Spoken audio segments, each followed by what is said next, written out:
The पढ़ंतु IAS के weekly dot series में आपका फिर से स्वागत है। चलिए शुरू करते हैं। पहला क्वेश्चन छत्तीसगढ़ से ही, ठीक है। पहला क्वेश्चन क्या है, भोजली के पास बैठकर महिलाएं जो गीत गाती है, गीत में महिलाएं किस देवी को संबोधित करते हुए गाती है, आपको और बताना है। इसमें ऑप्शंस हैं गंगा देवी, बी नर्मदा देवी, सी यमुना देवी या डी इनमें से कोई नहीं। भोजली के पास बैठकर महिलाएं जो गीत गाती है, गीत में महिलाएं किस देवी को संबोधित करती, तो इसका सही आंसर होगा ए गंगा देवी। इसका सही आंसर क्या होगा, ए गंगा देवी, ठीक है। ये अभी इस वीक के करंट अफेयर में क्यों है, क्योंकि अभी लास्ट वीक ही भोजली का त्यौहार पड़ा है। इसके बारे में डिटेल देखते हैं, ठीक है, ठीक है।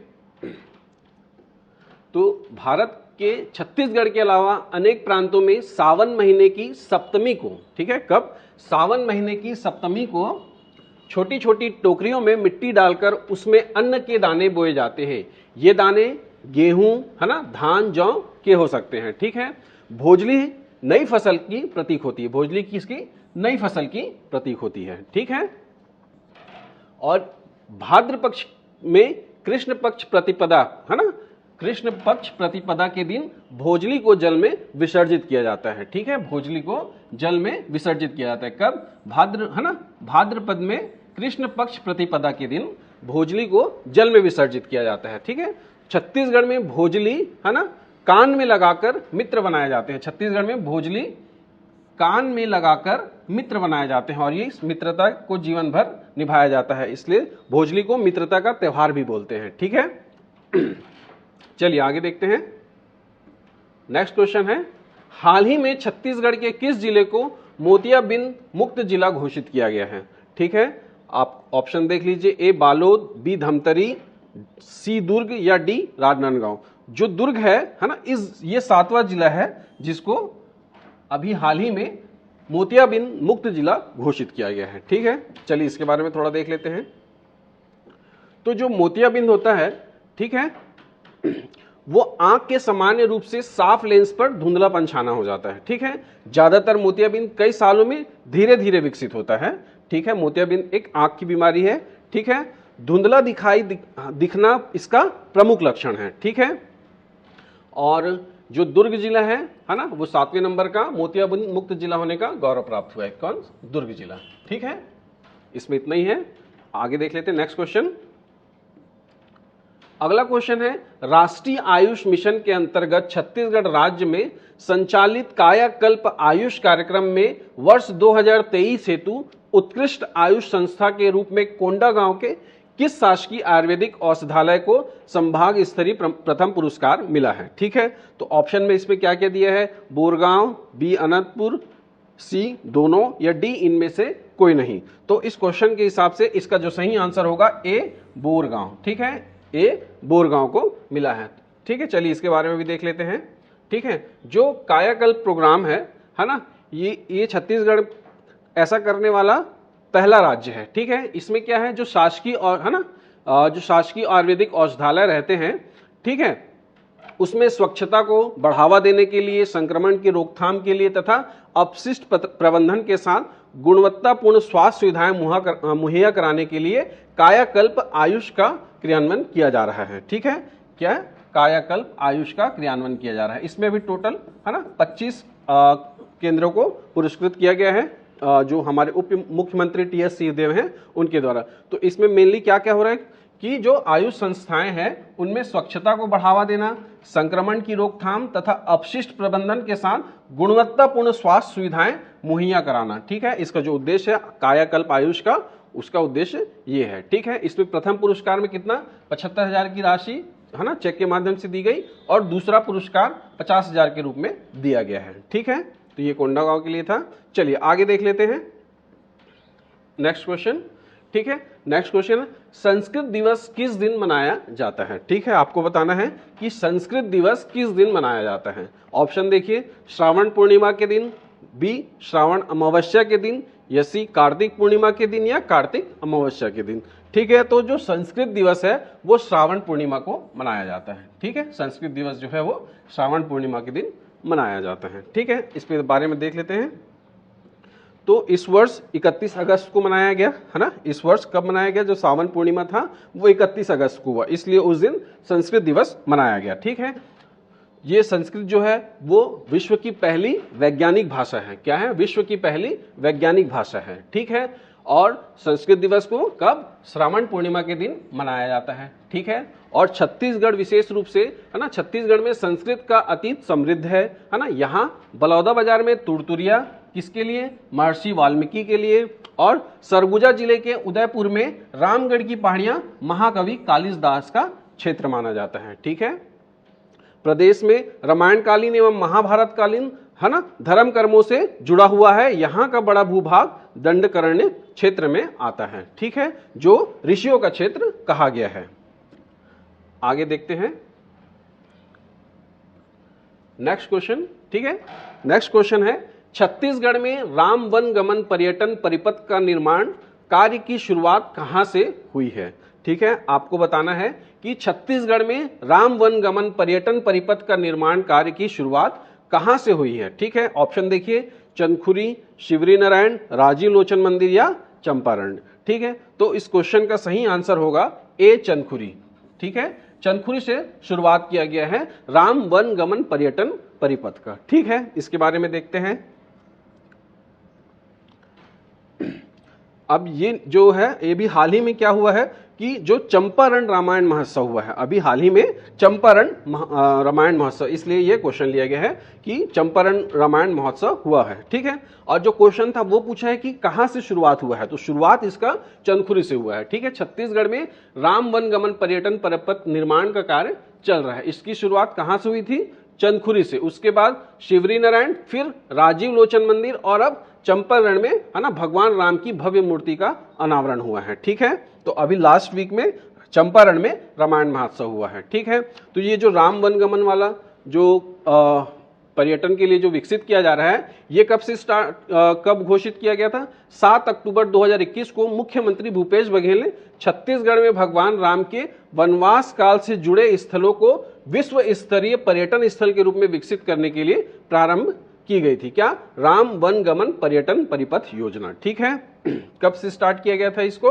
7 अक्टूबर है ना 2021 को राम वन गमन पर्यटन परिपथ। ठीक है, प्रथम चरण में चंदखुरी से स्टार्ट किए थे, और अभी रिसेंट में कहां हुआ है, चंपारण में भव्य राम की मूर्ति का अनावरण हुआ है। ठीक है, जो इसमें टोटल 9 थे है ना, इसमें 9 स्थानों को चिन्हित किया गया था। उसके बाद चंपारण ये 10वां स्थान था जिसको बाद में ऐड किया गया है। ठीक है, चलिए आगे देख लेते हैं। और नेक्स्ट क्वेश्चन है कि हाल ही में एक रिपोर्ट के अनुसार छत्तीसगढ़ की कितनी फीसदी आबादी के पास आयुष्मान कार्ड बनाए जा चुके हैं। ठीक है, जो आयुष्मान कार्ड है वो छत्तीसगढ़ की कितनी फीसदी आबादी के पास आयुष्मान कार्ड है ना। तो ऑप्शन देखिए, इसमें क्या है, 44 है ना, या 55, 66 या 76 है ना फीसदी आबादी।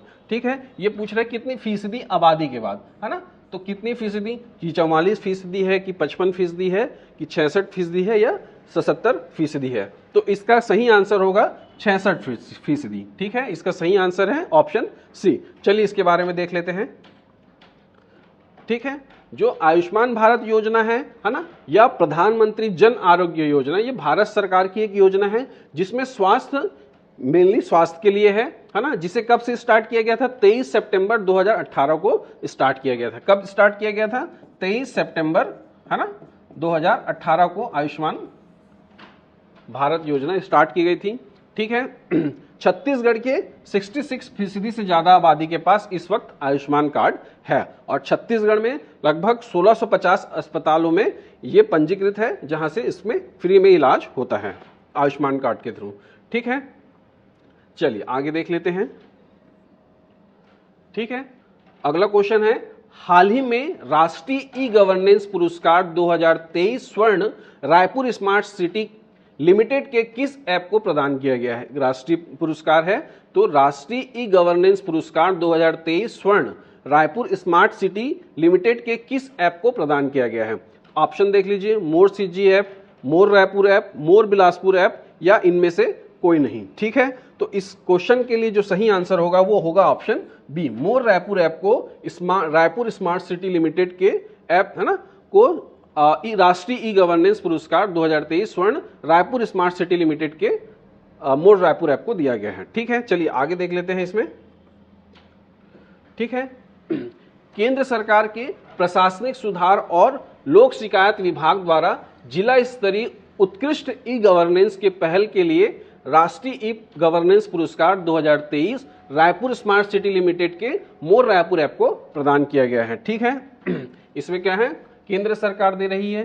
ठीक है, कौन सा, प्रशासनिक सुधार और लोक शिकायत विभाग द्वारा। ठीक है, किस स्तर पर, जिला स्तर पर उत्कृष्ट ई गवर्नेंस पहल के लिए, किस उत्कृष्ट ई गवर्नेंस पहल के लिए। ठीक है, अब रायपुर में ई गवर्नेंस के लिए मोर रायपुर ऐप को सिस्टम को बेहतर कदम माना गया है। ऐप के अंतर्गत क्या है, डिजिटल डोर नंबर प्लेट, है ना, डिजिटल डोर नंबर प्लेट, नगर निगम से संबंधित करों का भुगतान, सेवा और शिकायतों का समाधान का सिस्टम तैयार करना है, जिससे नागरिक सेवाओं को हाईटेक किया जा सके। ठीक है, जो केंद्र सरकार है ना, इसके अधीन संचालित स्मार्ट सिटी मिशन के शहरों के लिए आयोजित इंडियन स्मार्ट सिटी अवार्ड 2022 की भी घोषणा हुई। ठीक है, जिसमें, ठीक है, इसके अलावा, है ना, जो केंद्र सरकार में है, आवास एवं शहरी कार्य मंत्रालय द्वारा, कहा, आवास एवं शहरी कार्य मंत्रालय के अधीन संचालित स्मार्ट सिटी मिशन के शहरों के आयोजित इंडियन स्मार्ट सिटी अवार्ड 2000 की भी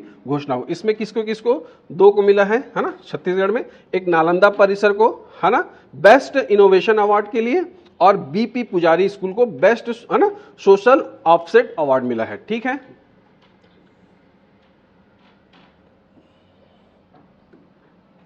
ठीक, चलिए आगे बढ़ते हैं। और इसमें ही एक और इंदिरा गांधी कृषि विश्वविद्यालय को भी ई गवर्नेंस पुरस्कार मिला है। ठीक है, इंदिरा गांधी कृषि विश्वविद्यालय को भी ई गवर्नेंस पुरस्कार मिला है। ये किस लिए मिला है, ये है एक क्रॉप डॉक्टर, है ना, 2.0 मोबाइल एप्लीकेशन के लिए मिला है। ठीक है, क्रॉप डॉक्टर 2.0 मोबाइल एप्लीकेशन के लिए मिला है। ठीक है, चलिए आगे देख लेते हैं।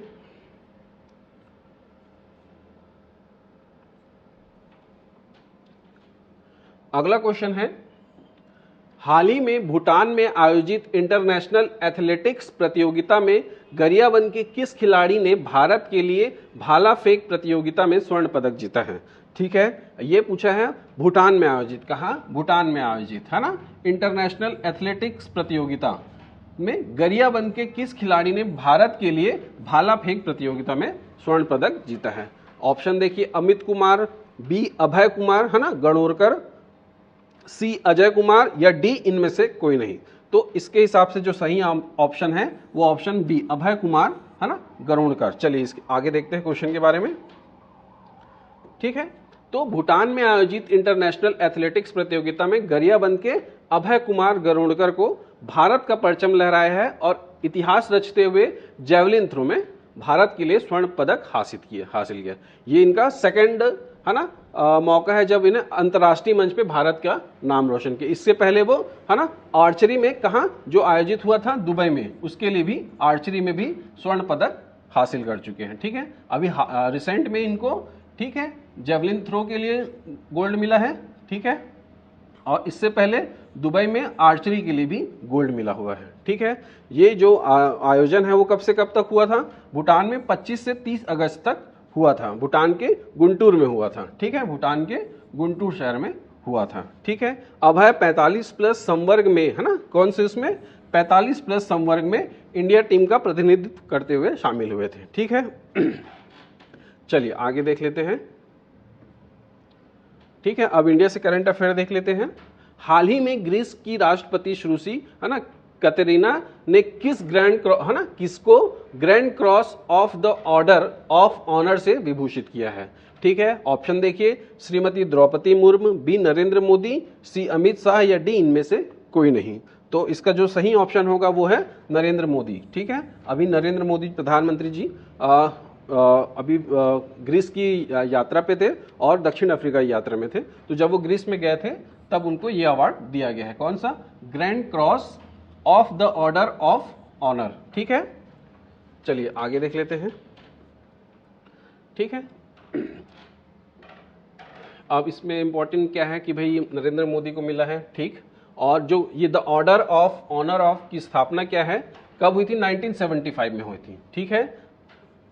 और इसको ग्रीस के राष्ट्राध्यक्ष उन प्रधानमंत्री और प्रसिद्ध हस्तियों को grand cross of the order of honour से विभूषित करते हैं जिन्होंने विशिष्ट पदों पर रहते हुए ग्रीस की स्थिति में वृद्धि करने के लिए योगदान दिया है, ठीक है।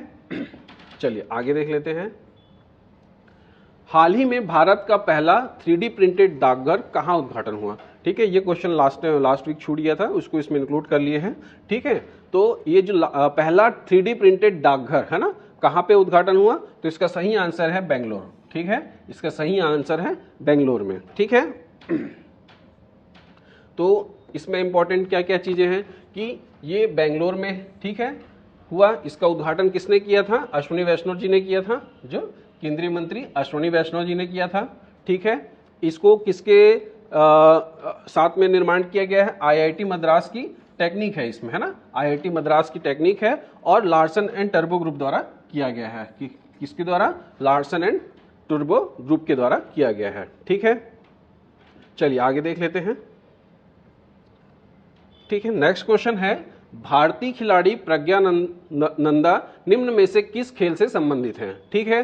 तो शतरंज, बैडमिंटन, तीरंदाजी या इनमें से कोई नहीं, ठीक। तो अभी हाल ही में न्यूज में जो चल रहा है वो शतरंज के लिए है, ठीक है। तो जो भारतीय खिलाड़ी है ना प्रज्ञानंद, ये शतरंज के खिलाड़ी हैं, ठीक है। चलिए आगे देखते हैं इन्हीं के बारे में, ठीक है। इसमें इंपॉर्टेंट क्या क्या है कि भाई इन्होंने फिडे विश्व कप, ठीक है, फिडे विश्व कप जो शतरंज का इंटरनेशनल होता है मैच, और उसमें इन्होंने रजत पदक जीता है ना। इनको सेकंड, है ना, रनर अप रहे, सेकंड, है ना, रनर अप रहे हैं, रजत पदक मिला है, ठीक है। ये फिडे विश्व कप में मतलब उस पहुंचने वाले भारत के ये दूसरे व्यक्ति हैं, पहले विश्वनाथ आनंद थे, उनके बाद ये दूसरे ये हैं, ठीक है। इनका किनके साथ में विश्व कप फाइनल हुआ, जो है ना मैग्नस कार्लसन के साथ, ये भी नंबर 1 में ये है ना, मैग्नस कार्लसन के साथ इनका मैच हुआ विश्व कप फाइनल का, ठीक है। इसी में उनको सेकंड रैंक मिला, तो उनको रजत पदक मिला है, ठीक है।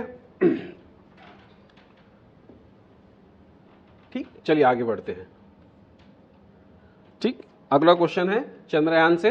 प्रश्न क्या है कि चंद्रयान, है ना, 3 के रोवर का नाम निम्न में से क्या है, ठीक। चंद्रयान 3 के रोवर का नाम निम्न में से क्या है। ऑप्शन देखिए, विक्रम, बी प्रज्ञान, सी रंभा या डी इल्सा, ठीक है।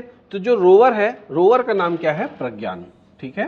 रोवर का नाम क्या है, प्रज्ञान। अभी ये न्यूज में क्यों है, क्योंकि जो लैंडर है ना, वो सक्सेसफुली साउथ पोल में, चंद्रमा के साउथ पोल में लैंड हुआ था। तो जो लैंडर का नाम था वो है विक्रम, ठीक है। और उसमें से जो रोवर का नाम है उसका नाम है प्रज्ञान, ठीक है।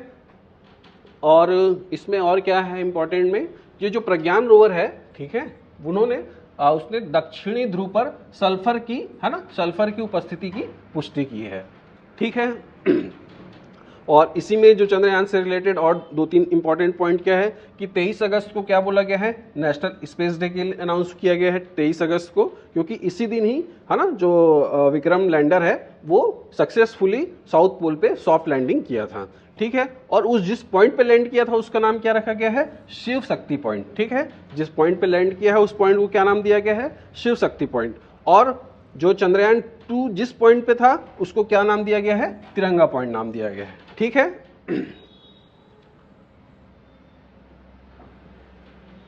चलिए आगे बढ़ते हैं। नेक्स्ट क्वेश्चन क्या है, हाल ही में हंगरी में आयोजित विश्व एथलेटिक्स चैंपियनशिप में पुरुषों के भाला फेंक स्पर्धा में स्वर्ण पदक किस खिलाड़ी ने जीता है, ठीक है। ये हंगरी में आयोजित है, कहां आयोजित है, हंगरी में आयोजित विश्व एथलेटिक चैंपियनशिप, ठीक है, विश्व एथलेटिक चैंपियनशिप।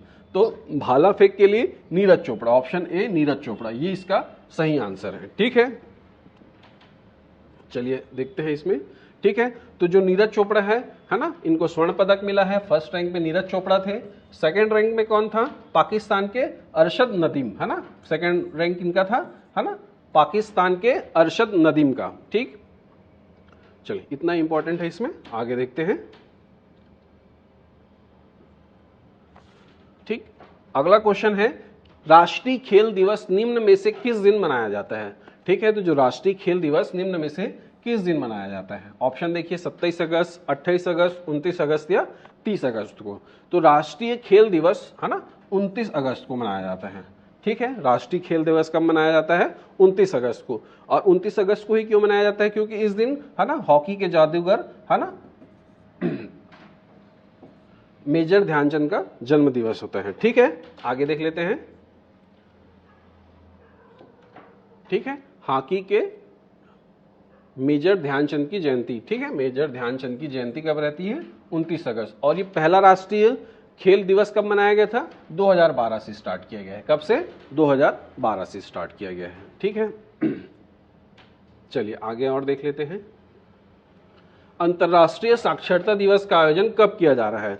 ठीक है, तो अभी अंतर्राष्ट्रीय साक्षरता दिवस का आयोजन कब किया जा रहा है? ऑप्शन देखिए, ए 1 सितंबर, बी 7 सितंबर, सी 8 सितंबर या डी 9 सितंबर। तो अंतर्राष्ट्रीय जो साक्षरता दिवस होता है, ठीक है, वो होता है 8 सितंबर से। ठीक है, 8 सितंबर को अंतर्राष्ट्रीय साक्षरता दिवस होता है। ठीक है, चलिए इसके बारे में देख लेते हैं थोड़ा सा। ठीक है, जो शिक्षा का केंद्रित योजना उल्लास नव भारत साक्षरता कार्यक्रम को राष्ट्रीय शिक्षा नीति है ना 2020 के अनुरूप वर्ष 2022 से 2027 के दौरान क्रियान्वयन के लिए भारत सरकार द्वारा स्वीकृति दी गई है। इसके तहत 1 से 7 सितंबर तक क्या है? 1 से 7 सितंबर तक साक्षरता सप्ताह। ठीक है, 1 से 7 सितंबर तक क्या मनाया जा रहा है? साक्षरता सप्ताह। और 8 सितंबर को राष्ट्रीय अंतर्राष्ट्रीय साक्षरता दिवस मनाया जाएगा। ठीक है, इसकी शुरुआत कब हुई थी? ठीक है, इसकी शुरुआत कब हुई थी? 8 सितंबर को है ना अंतर्राष्ट्रीय साक्षरता दिवस घोषित किया है। कब से? है ना 1965 से, है ना 1965 से। किसने? यूनेस्को ने। ठीक है, 17 नवंबर 1965 को यूनेस्को ने 8 सितंबर को अंतर्राष्ट्रीय साक्षरता दिवस घोषित किया है। ठीक है, इसको पहली बार कब मनाया गया है?